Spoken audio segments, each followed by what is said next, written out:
Okay, Phil Berger, continuing our tour for Infill of the West Loop area. We are on Randolph Street in an area that's still a lot of wholesale provisions, but increasingly more and more restaurants are creeping further and further west here. It's interesting to talk about context. Context really is one, I think, of the most overused and abused terms in architectural criticism. This building they tried to do something with, but I just don't know. You're going to have to help me out here, Phil. What were they trying to do? I really don't know. But the thing is, like I said, I have not. I'm trying to figure out. I wanted to make a comment. I wanted to make the point. The context point I wanted to make was that that it's just a term that's bandied about a lot, and it doesn't really have a consistent meaning.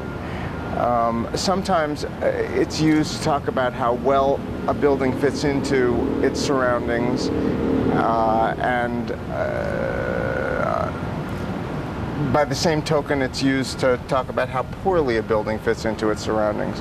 But usually, what contextual? Yeah, but I really.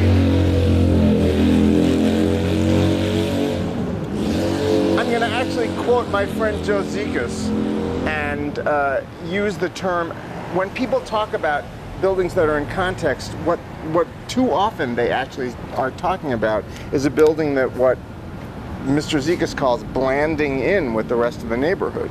And that is particularly in residential neighborhoods like Lincoln Park and Lakeview in Chicago, the expediency of building anything with red brick, out of red brick, with faux limestone trim and black wrought iron railings is considered to be contextual with the rest of the neighborhood. But that isn't what entirely makes context. It's something that just looks like what you think an old building is supposed to look like. On the other hand... What about parts of the building being in context with other parts of the building? I don't see a lot of that going on here. Well, with this building, I think that you can definitely say there's no context for anything. Because, first of all, a 6-flat on this strip, I believe that it is the only one probably on all of Randolph Street between the Loop and probably 1800 West before you would find a 3-story building. And that said, we took a look at the buildings over on Fulton Market that were intended as live-work spaces that aped the idea of a building like that on in a typical Chicago commercial strip. But this building takes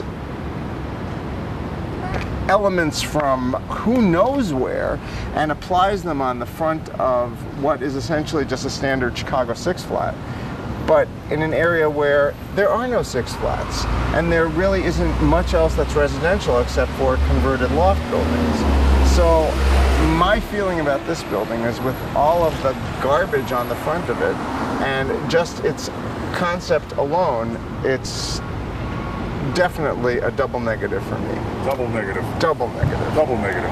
Okay. All fingers pointing down. All fingers pointing down. There is really, I can see really very little that is redeeming about it.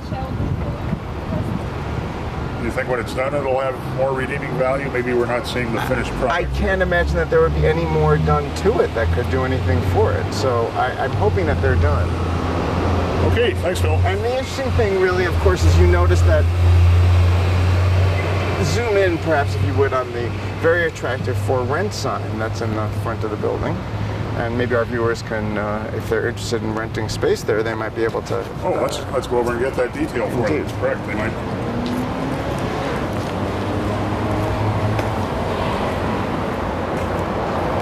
Perhaps, do you want to ask this gentleman whether he owns the building or whether he's sending it? Sure. Are you the owner, the rental agent? Yeah. Well, tell us about the building. Huh? Tell us about the building. Yeah, he was just trashing your architecture on camera. He doesn't like the way it looks. Huh? He doesn't like the way it looks. Oh, you don't like it the way it looks? I gotta be honest, I don't. No, I don't like you too.